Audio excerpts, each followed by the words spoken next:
it's okay to not be on board with opening up your relationship. I know that sounds weird for us to say coming from this podcast, but it's true. Like, it's okay to not be on board with opening that up. I think opening a relationship, it's a very, very hard thing to do. And so it's okay to be unsure, to be hesitant or questioning, and maybe try some of these things that we're going to talk about in this episode. And that doesn't mean you'll never open up, but this could be something to look at and consider first, rather than thinking, well, our only option is to open up if we want to change this relationship. If you're happy with the same old ways of dating, if you enjoy sucking at communication, and you have no desire to improve your romantic life, then our podcast might not be for you. But if you want some out-of-the-box ideas to deepen your current relationships, broaden your sexual horizons, develop a better understanding of yourself, or learn more about non-monogamy, then you've come to the right place. I'm Jase. I'm Emily. And I'm Dedeker. And this is the Multiamory podcast.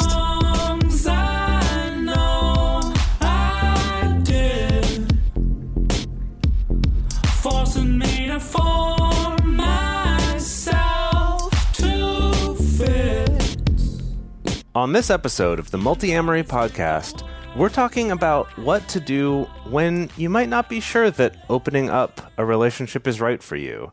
So in this episode, we're specifically going to be focusing on if you're currently in a closed monogamous relationship and you're considering non-monogamy, but you just aren't sure if now is the right time or if that's the right choice for you. And so we want to talk about some things that you can do instead of just diving into non-monogamy to see if that might not be right for you. And then also, I did want to say that this episode, though, these things that we're going to be talking about aren't something that you can only do in a monogamous relationship by any stretch. So I actually think that these are really useful things you can do anytime. It's sort of like, hey, we're not sure what to do in this relationship right now. Maybe these are some things to try or to consider, before trying to make some major change. Yeah. So on the show that you're listening to right now. The Multiamory podcast? Yeah, that's what it is. This one that's right here. This one right here. This very show, you're listening to it right now. We very much want to send the message that non-monogamy, alternative relationships, non-traditional relationships, non-traditional sexuality, whatever you want to call it, it's definitely not for everybody. And I think that non-monogamy and the whole umbrella term of what that covers, those kind of relationships are not more enlightened. They're not the solution to all relationship problems, and we're definitely not here to convert anybody or try to change their mind or try something that they don't want to try. So instead, we very much want to support people feeling good about the relationship style that they're in and that they've chosen, especially if that means consciously choosing some form of monogamy or just some form of relationship that doesn't necessarily have to look the same exact way as like your radical social justice warrior queer friend is doing their relationship. Right. And it's more about that you're able to choose it rather than I'm doing this by default, Yeah, that's one of the things that I love about this podcast is that I think we have kind of branched out from just being about non-monogamy and that specifically into a bunch of different types of relationships. And I guess, as you said, our point is that you are choosing actively what kind of relationship style you want to be in, as opposed to just having it, be the default out there. So there are contingencies out there who will kind of criticize monogamous couples or even people who quote unquote fail at non-monogamy, which it's not a failure if you decide not to do it, but a lot of people out there might accuse those who try non-monogamy and then go back to monogamy. They might accuse them of being too scared or not evolved or mature enough, being too insecure and jealous, things like that. But maybe that is true in some cases, but there are a lot of other really good reasons why someone may choose not to open up their relationship or stay in a non-monogamous setting, and why they may just feel unsure about it in general. So we wanted to talk about a couple of those. The first thing that we wanted to talk about regarding this is that a lot of people out there may just not have enough time to date multiple people. They might already be spread way too thin with work commitments, with family commitments, any number of things. There might be an illness in the family that they have to take care of. Their job may be unbelievably demanding. I just recently got back from China, and it's amazing to me how unbelievably demanding and like hard people work there. I think the same is true in Japan, and like I have no idea how people would have multiple relationships in those types of settings, honestly. Yeah. I mean, people do it, but it's kind of the same thing, you know. It's like, you know, I think it's a perfectly good reason to choose not to undertake a major relationship transition if you already are very aware of like what your time commitments are and what your capacity is. And people, you know, people who are non-monogamous also have to deal with that as well. It's like when you choose to take on new partners or dive into a new relationship or whatever, that it's always going to have to be counterweight against knowing and being very real about what your capacity is, what your time capacity is for sure.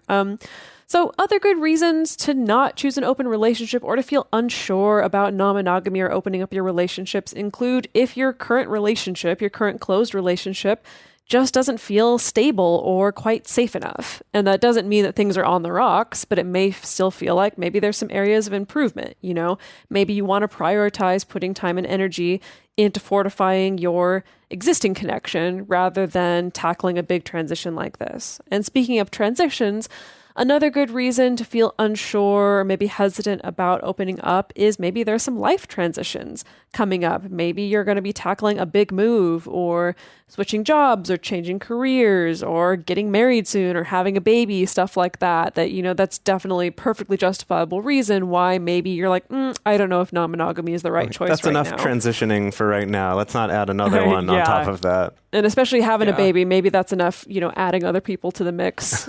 Right. Now, of course, on the flip side of this, sometimes when someone's choosing to get married or have a baby or move or stuff like that, they feel more encouraged to be like, actually, non-monogamy feels more interesting or more safe for me in this way. So it does really kind of depend on the person and their circumstances and their preferences. There may be emotional health or mental health factors. So you may be in a place where you're feeling particularly emotionally vulnerable or mentally vulnerable. That could be a result of circumstances, again, kind of like the life transitions we talked about, or maybe dealing with the death of a loved one, or dealing with extreme stress, or healing from PTSD, or, you know, some other way, having compromised mental or emotional health, and also don't want to take on a major relationship shift. Yeah. I mean, another one is just fulfillment or fullness. You might feel perfectly fulfilled by your monogamous relationship. And particularly if that's true for both of you, you don't need to do this. It's not like you're somehow going to be better people by doing an open relationship. And then the last one on our list here is just that you might already know that monogamy is the right choice for you, or your partner might already know that. You know, maybe they have tried it. Maybe they've just thought about it a lot. Maybe they've looked at some of these things before and have really evaluated it and decided that that's not something that they want to do, or it's not something that they believe in, and that's okay. That's okay for someone to make that choice too. So ultimately, it's okay to not be on board with opening up your relationship. I know that sounds weird for us to say coming from this podcast, but it's true. Like it's okay to not be on board with opening that up. I think opening a previously closed relationship is incredibly hard. It's a very, very hard thing to do. And so it's okay to be unsure, to be hesitant or questioning, and maybe try some of these things that we're going to talk about in this episode. And that doesn't mean you'll never open up, but this could be something to look at and consider first, rather than thinking, well, our only option is to open up if we want to change this relationship. Yeah, I think that some people, if their partner pitches it to them or if they're thinking about it, that some people can kind of get stuck feeling like, oh God, well, if this conversation is happening, then there's just no going back. And it has to be either I have to be okay with a non-monogamous relationship or we have to break up. And like, it's going to be just this very black and white choice, you know, fork in the road, essentially. For some people, it does end up that way, but that's very rarely the case. You know, there's often not only a very large spectrum of like how you can change your relationship or what kind of relationship format you can transition into, but there's also so many other options of things that you and your partner can experiment with for just seeing, how does this add to our relationship? How does this change things? Does this feel good? Does this feel weird? Do we learn anything about this? And so that's what we're talking about today. Yeah, we wanted to kind of dive into this next part by giving some scenarios with non-monogamy, with maybe you're like in a monogamous relationship and all of a sudden you're presented with non-monogamy in some fashion. Maybe you're the one thinking about it, or maybe your partner's pitched it to you. there's a potential that maybe both of you are unsure, or maybe one of you is super pumped about the idea and the other is not very thrilled about it. Maybe you're just wondering if non-monogamy is going to enhance your connection or change it for the better. And there's also the possibility that you might be worried that it could be really destructive to your relationship. I know way back in the day with Jase, I was worried about that when he first kind of presented it. So there are many different facets to this that if you find yourself in this scenario and are listening to this podcast. Yeah. This very podcast Yes. that you're listening This to. very one. in And your you're like, ear holes. I'm here because I want some answers. So I have a common refrain that I like to tell my clients. And it's basically like when you're feeling unsure about something in life or in your relationship or for yourself or whatever, I like to tell my clients to be a scientist. Okay. Just quit whatever you're doing. Go back to school, get your PhD, become a scientist. Yeah, Great. done. Perfect. Easy. You'll definitely learn some Great advice, things. Dedeker. Yeah. No, seriously. Be a scientist. You gotta put on your white lab coats. You gotta strap on your safety goggles and fire up your Bunsen burners, kids. Because we're gonna science up, pony up, and we're gonna start Okay, gathering. what do you really mean? Okay. Pony up. The science ponies, you know? Oh, science. Yeah. I ponies. see. Oh. Okay. Yeah, that thing that exists. The science ponies. Yeah.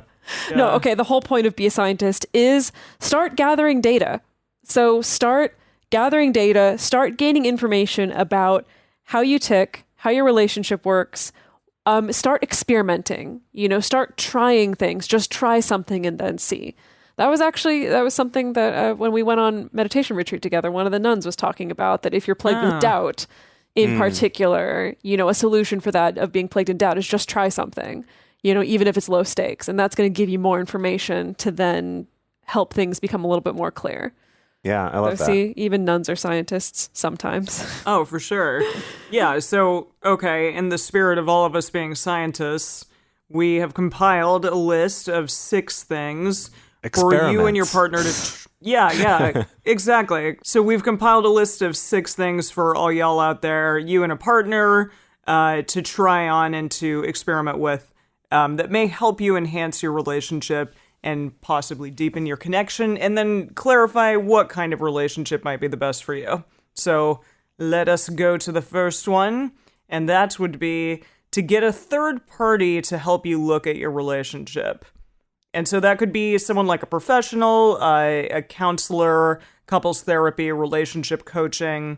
This is super helpful in a variety of settings, like if your relationship is kind of in trouble, it can be very helpful from that standpoint. But also, if your relationship is doing really well and you just kind of want to find a new way in which to communicate with a third party present, that's a really good time to go and get couples therapy or get counseling with your loved one. Yeah.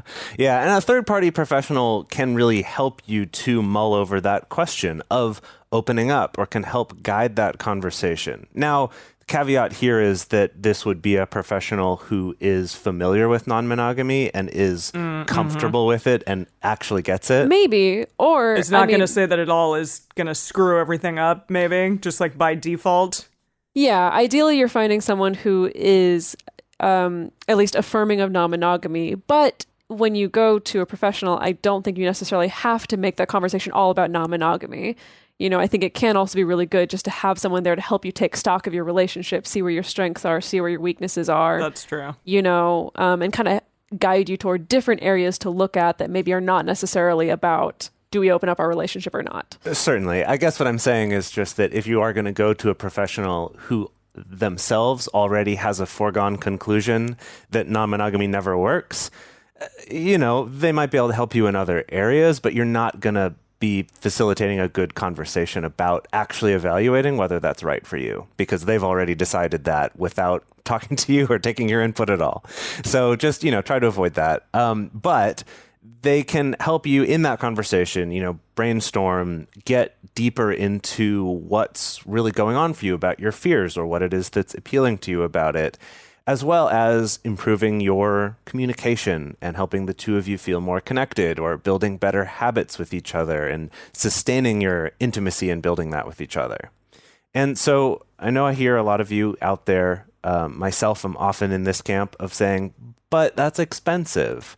And while that is true sometimes, it is possible to find either a therapist who takes your insurance if you have that, or someone who does a sliding scale. Actually happens fairly often, specifically if you look for people who are social workers who do couples counseling. They will, I have found, are more likely to do a sliding scale than a therapist, although many of them do as well. Also, relationship coaches tend to be less expensive, more flexible. Many offer sliding scales as well. So there's different professionals and different ways of going about that. And you don't necessarily have to have a session every week either, right? This could be something you do just as often as you can afford. So basically find someone who's willing to work with your budget and to work with your schedule. And again, I feel like I need to repeat this. I can't stress this enough. Even if you don't feel like your relationship is in trouble, it's still highly recommended. Really helpful. Yeah, just to have like this nice, safe, facilitated space to be having these kind of meta conversations about your relationship can really teach you a lot about each other. And really, have you two done that? Have you two done that in any sense? Like I never Jase? have. Yeah, or like separately or together, because I don't think that I ever have gone to couples counseling when it wasn't like, oh, we need to really work on something, or there are challenges here that we need to fix, kind of thing. No, Jason and I haven't yet. No. Maybe we should get I mean, on that. I go to like individual therapy, and Jason's gone to individual therapy. Yeah. Right. And like I have an individual I have thought coach about it and- because I'm in the middle of doing the Gottman training right now for couples, and I have been thinking about it of like, we should do some of this. Yeah, totally. Yeah, I mean, that's cool. we did recently do some like questionnaires Some and of the things Gottman assessment from stuff. the Gottmans, the assessments, and then looked at that and talked about what that showed us about our relationship and stuff like that. Yeah. But yeah. Oh, that's cool. Yeah.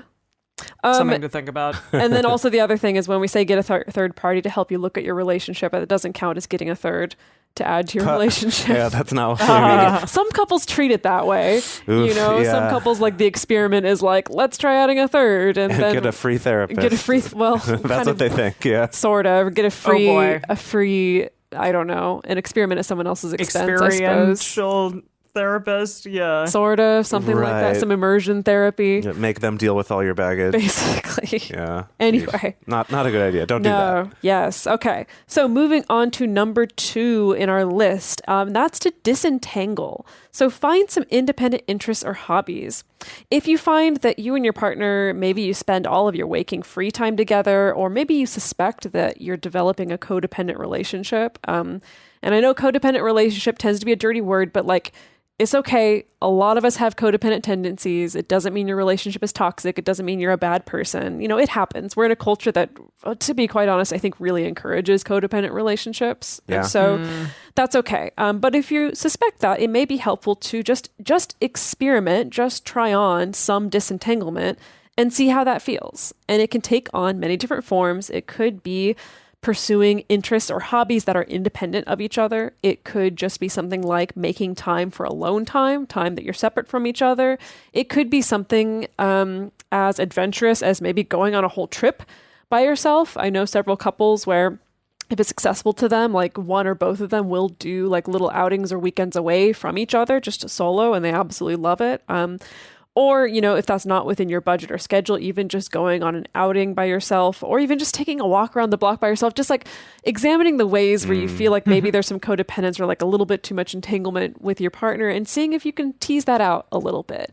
This is, I think, a great precursor as well if you're feeling maybe like not opening the relationship or non-monogamy may be in your future. Maybe you're not sure now, but you're thinking it may be in your future, that disentangling is a good step just to get used to the sensation of I'm at home while my partner's at a movie by themselves, or I'm heading out to have this new experience without my partner, and just to start to acclimatize yourself to what that feels like and what that brings up for you. Yeah, like a baby step on the way toward maybe in the future they'd be on a date with someone, but you know that, I know how to have fun by myself. I know, like I have my own hobbies.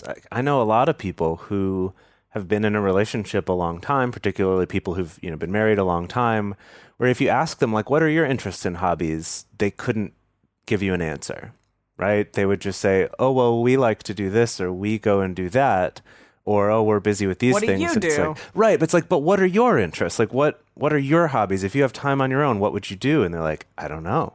Maybe clean the house. Or, it's just like they really don't know. And so this is a really good way to do that, is to kind of figure that out again. And also, again, even if you're not going to open up, still a good thing to find out. Oh, yeah, yeah.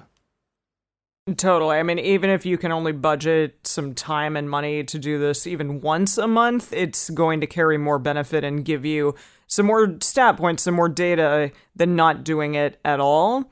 And yeah, I mean, having your own interests, I think, makes you a more interesting person to your partner in a lot of ways as well, because then you can both discover new things, talk about them, learn something new, and then come back and, relay that to your partner or talk about how cool this thing is that you were doing, something like that. So it does give a lot of benefit if you're even able to do it once a month.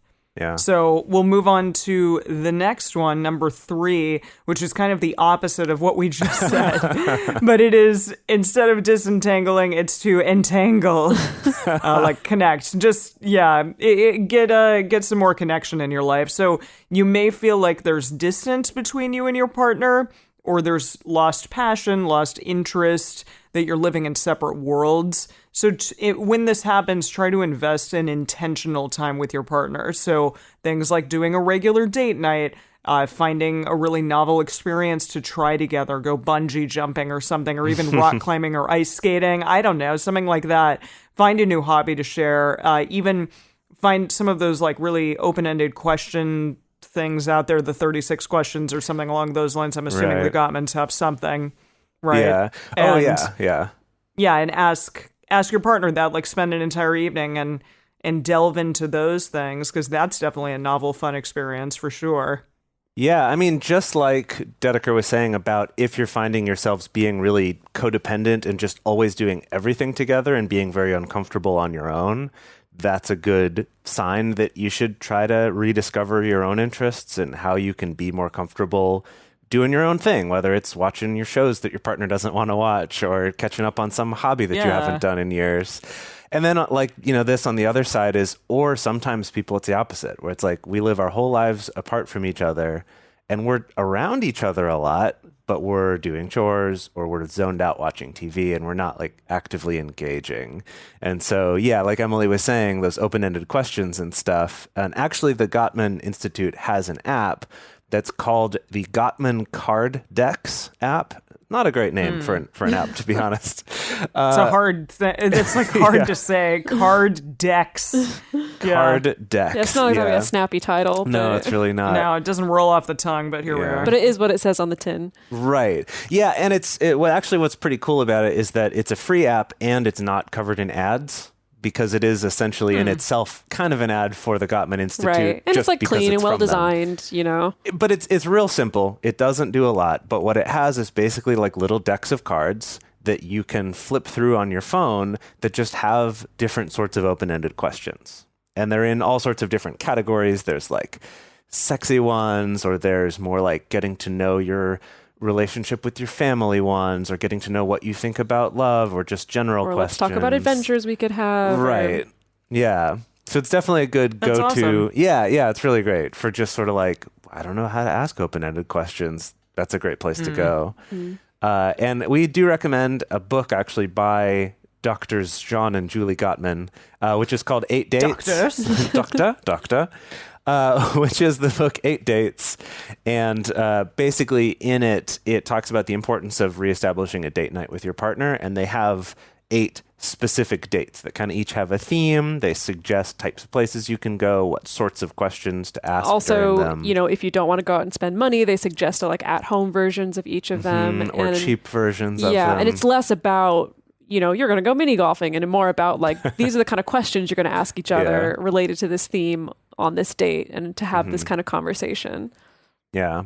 And then also you can check out our episode 247 on why your relationship needs a date night.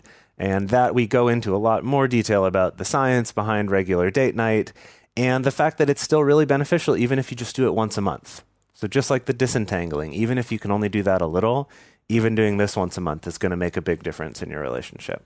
Yeah, and I really like this particular experiment because I do feel that sometimes when you've been in a monogamous relationship for a long time, and if you're losing that passion or that excitement, or you're starting to feel like, oh, I really wish that, or like I'm really missing those days of early dating when I felt like I was courted, or I felt like we would actually dress up for each other, that sometimes people turn to non-monogamy to try to recapture that a little bit, sometimes either consensually or non-consensually. Sometimes that's why people cheat as well, because it's kind of like, you miss that feeling of like someone wanting you actively or whatever. Yeah, or the thrill of the chase, or someone pursuing you, or you pursuing someone, or something like that. And I do think that this particular kind of experiment can really help to see of like, well, if we just kind of sprinkled in a little bit more of that like specialness around some kind of ritual date night or connecting time, or if we, injected more energy into us still trying to get to know each other. When you're going on a first date with someone and you're in those early stages of dating, it's like you try so hard to get to know this person. You're so curious and ask them so many questions. And then we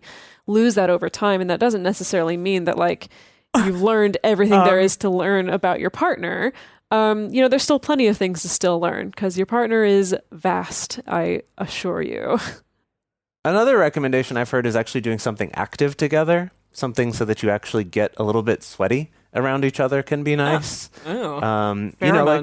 Exactly, going for a hike or a jog or going to the gym together or something. If that works out for you, that can also be a nice option as well.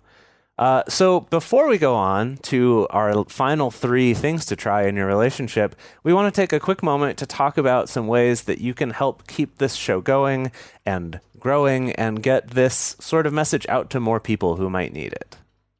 All right, let's get back to this list. So we're on number 4. And number 4 is the experiment of connecting to people outside of your relationship. So that means being intentional about fostering connections with friends, with family, with community, with your support network, and both doing that together as a couple as well as individually. So this kind of corresponds with numbers 2 and 3 about disentangling experiment and also entangling experiment, that I think that when it comes to your friend network or your support network, I think it's important to have, networks that you can connect to together as a couple in your relationship, and also that the two of you have individually and even separately as well. So this... Yeah, no, I thought at first that this was more about sort of individually connecting with other people, but you're saying just kind of more generally is what you were thinking? I think it's important to have a balance. Okay, yeah, I get because that. I think Makes I've sense. seen couples where they only have separate friend groups, and sometimes that's like a little bit weird. Okay, Sometimes that's a symptom of them, like there being a little too much distance. Okay, and that makes sense. No overlap. And then I've also seen couples where it's like, well, we only have shared friends, and then if the relationship ends, then it's always the tricky question of how do we split up the friends, and it's very rough. Get this friend and you get this. Yeah, I've been there. This connecting, it could include creating new connections with people, either go into a class or a meetup group or something like that. But I think we can all acknowledge that it is often quite difficult to make new friends as an adult. So it could look like just rededicating time and effort to your existing friendships or family members or communities, even little intentional investments with your existing friends. Things like texting nice things to them for no reason, or sending a card or a small gift, or having a friend date, or having a Skype date, or something like that can still go a long way. And I mean, the reason for this is that it's just important to make sure that there's people outside of just your significant other who are supporting you, who are people you can turn to, who are people that you can, go do a variety of activities with that maybe you don't do with your significant other. Yeah, or who can support you on things or encourage you to stick to your new workout plan or your diet or something, so your partner doesn't have to be the one doing that all the time. Yeah, so there's this sort of narrative out there, like common polyamory PR, about different people being able to fulfill different needs. I know I've definitely said it as, one of the reasons why polyamory did appeal to me, and yet it does have a lot of merit to that statement. I think it is kind of a broad stroke statement, but it's true even if you do choose monogamy, because we as human beings really thrive when we're connected to a variety of people and have a variety of relationships. And I do think, with one person, with my mom, I'm very different than I am with my best friend James. and with Jason Dedeker, and I think that all of them kind of bring out different sides of me. And when you're in a monogamous relationship, it's super important to not just be only with your significant other, but to really like continue to let yourself blossom and flourish outside of that relationship and amongst and within other types of relationships as well, even if they're not romantic ones. So yeah, just wanted to throw that one out there. I would say even if you are non-monogamous, I think it is incredibly important to not, because I also see that problem too when people. That's true. When people are polyamorous, and especially if they get so busy because they have a lot of partners. Know their partners. Yeah, exactly. Yeah, exactly. That I think it is really important, and I've gradually learned this over time how important it is to maintain friendships and even just acquaintances and coworker relationships and whatever. That it's important to value those too, and not just assume that by default, like any free time I have is only going to get spent on romantic partners. I think it's a really powerful thing for making my relationships better and also just making my own life more enriched. Absolutely. So let's move on to number 5, which is the downer one. It's gonna be wah wah, but it's the break up, take a break, or restructure your relationship in some way. If you're unsure about an open relationship. So, yeah, this isn't exactly a fun one to talk about, but we definitely here on Multiamory like to encourage people that if they should break up, then go ahead and do it by all means. Like, it's totally okay to break up. This is definitely the more extreme version of disentangling, but it is possible that an open relationship might be on the table because there is something wrong with the relationship already, or just incompatibility with amongst the people in that relationship. So non-monogamy can definitely be a reason and show like, hey, this is an important thing that maybe I'm really into and you're not into, and I want to pursue it, and maybe there's just something that's not going to work out here. So, well, there's also what I've seen, countless times is like your monogamous relationship. It's come to the point where one or both of you has realized, this relationship isn't working, or maybe like I'm not compatible with this person, or I'm not excited about them anymore, but I don't want to break up with them because that sounds too uncomfortable. And so let's open up the relationship as a means of kind of, I mean, this sounds horrible, but people straight up do it. But like opening up the relationship as a means of staying comfortable while I'm seeking out who my next partner is going to be. I've seen that kind of play out so many times. The thing that people often accuse open relationships and polyamorous that's relationships the ironic of thing, being. Yeah. Well, and I think that they assume that because, a lot of people do that. Sometimes. Well, I don't even think shitty people, but just, it's when you feel trapped and you feel like breaking up isn't an option unless you have something else lined up. Which, I've been there. I think, I mean, that's a common feeling. And I think it, comes from a lot of things, among those being just either insecurity or fear or difficulty in doing that. There's a lot of reasons why that could be. So I don't want to pass judgment on anyone, because I feel like to a certain extent, we've all probably done some variation on that. Even if it wasn't specifically like opening up with the intention of moving on, but something like that can happen. And so, like Emily was mentioning, I mean, this could be because one of you realizes like, non-monogamy or polyamory really is for me. Like now that I've learned about it, this just feels right to me. This makes sense. This fits my ethics better, something like that. And the other doesn't. There is a point where that's just not going to be something that the two of you are going to be happy maintaining a relationship together, when either basically one of you has to be getting something that they're not okay with in order for the other to be getting what they believe in. And that can be challenging. But there's also a lot of other reasons. I remember when I first started traveling years ago, I read some books about culture shock and about traveling and things like that. And one of the things that they came back to over and over was, if your marriage is struggling, don't move abroad as a way to try to fix that. Oh, dear. And I think that the same is true. Do some people do that? They move abroad? Well, and I think the same that people will have a kid when their relationship's struggling. Yeah. It's this or like get a dog. Or get a dog. Yeah. It's this like we're struggling, and so we're going to try to fix it by doing something radical, but that's actually going to add more stress because it's a change, Yeah. right? And, having kids adds a lot of stress to a relationship. Moving abroad adds a lot of stress to a relationship. And I would say opening up adds a lot of stress to a relationship for a little while you're making that transition. It is a difficult thing to do. And in addition to breaking up, this could also mean some variation on that, just like choosing not to live together anymore. If you are living together, choose not to live together, but stay together.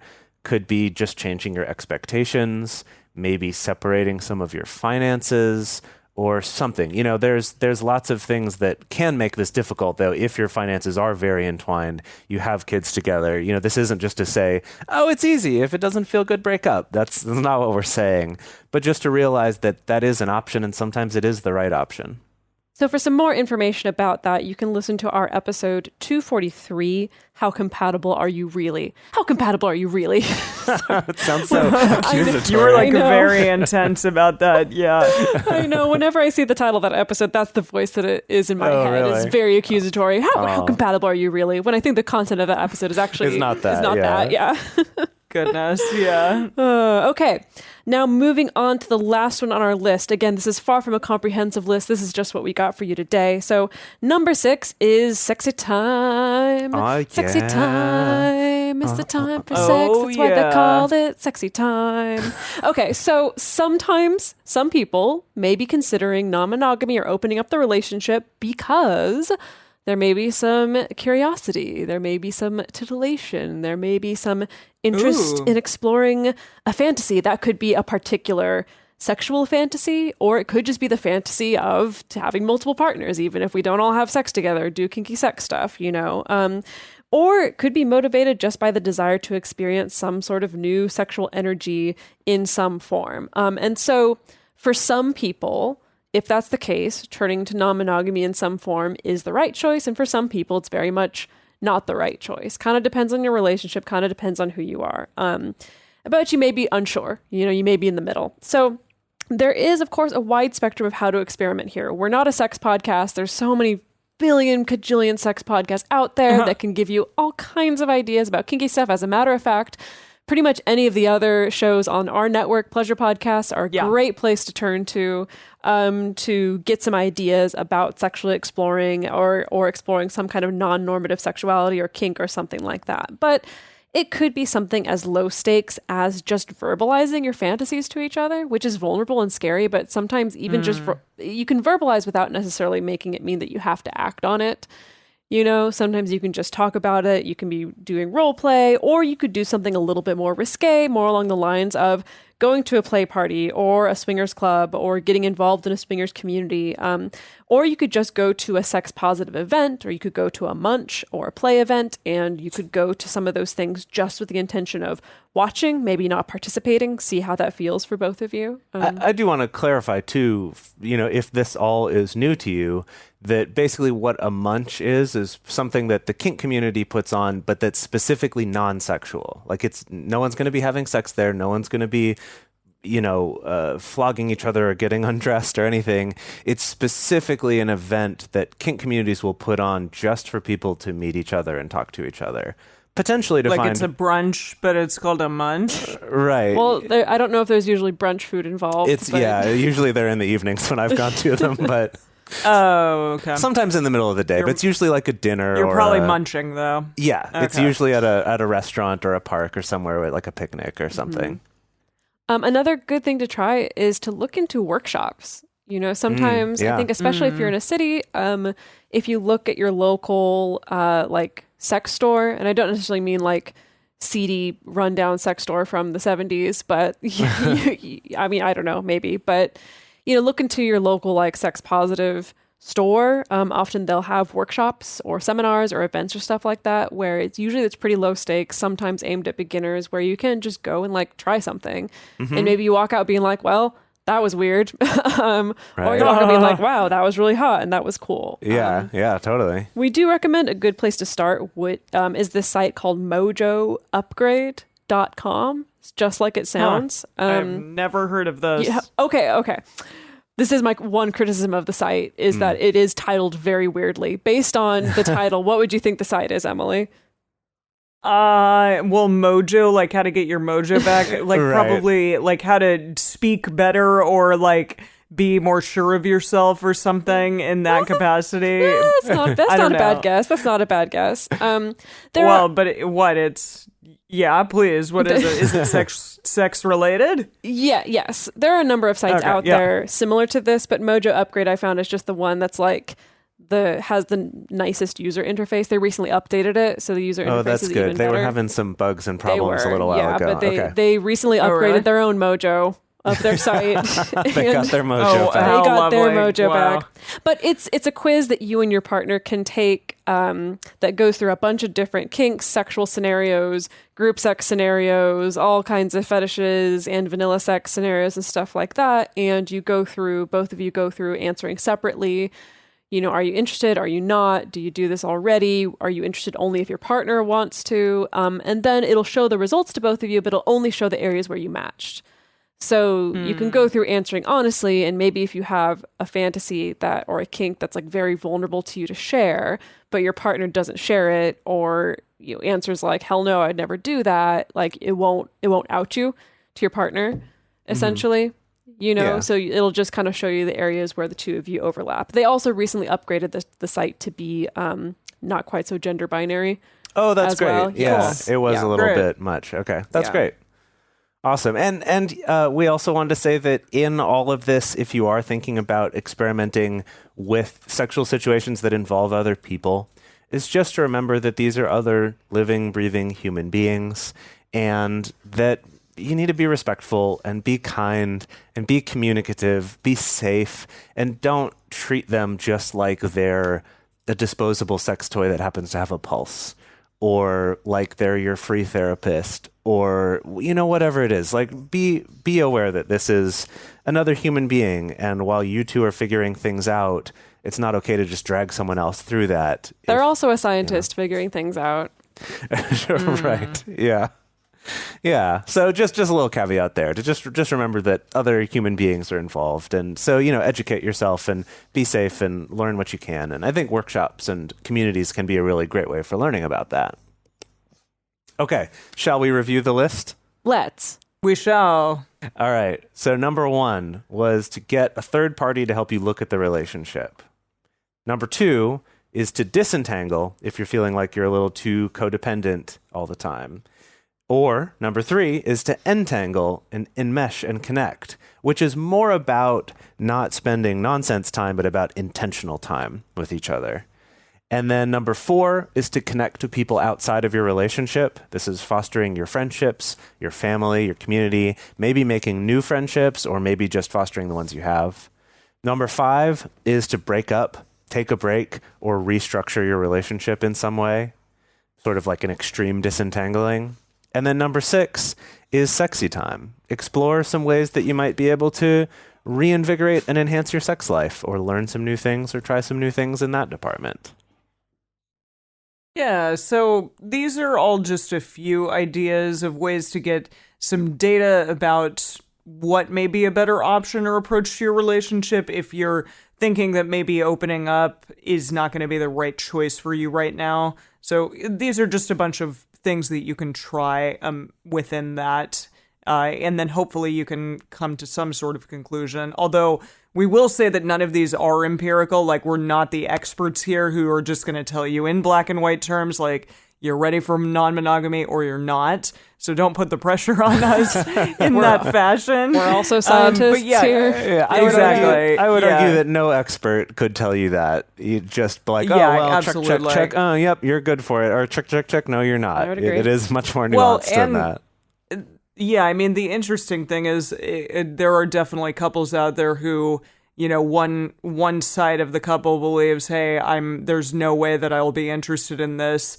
And then once they get into it, that reverses, and the person who was super excited may decide like, hey, I'm not all about this in any capacity. So yeah. You never know. I mean, you never know until you try, I guess. I think that's try again, or why not? Let's do it. just like give it a good college try. Yeah. Just gonna cycle through all the idioms. Yeah. Exactly. Yeah. So get some data, look sexy in your lab coat, Get all that done. Get her done indeed. Okay, so we are going to move on to recording our bonus content for this episode, and we're going to talk about Oprah Magazine. Oh my. Guess you weren't expecting that we were going to talk about I Oprah wasn't. Magazine on a show such as this. Okay, well, I'm curious because I don't even know what that's going to be about. So Okay. I will tune in, and I hope that all of you do as well. All right, so we want to hear your thoughts. Did any of this resonate for you? Like, are you currently in a situation where you're not sure if non-monogamy is right for you or an open relationship is right for you, and you're trying to think of what are some other things to try? Are you a scientist and you're personally offended by us appropriating your job and your lab coat? Let us know. The best place to share your thoughts with other listeners is on this episode's discussion thread in our private Facebook group or Discord chat. You can get access to these groups and join our exclusive community by going to patreon.com/multiamory. In addition, you can share with us publicly on Twitter, Facebook, or Instagram. You can email us at info@multiamory.com, leave us a voicemail at 678-MULTI05, or you can leave us a voice message on Facebook. Multiamory is created and produced by Jase Lindgren, Emily Matlack, and me, Dedeker Winston. Our episodes are edited by Mauricio Balvanera. Our social media wizard is Will McMillan. Our production assistants are Rachel Shenwork and Carson Collins. Our theme song is Forms I Know I Did by Josh and Anand from the Fractal Cave EP. Full transcript is available on this episode's page on multiamory.com.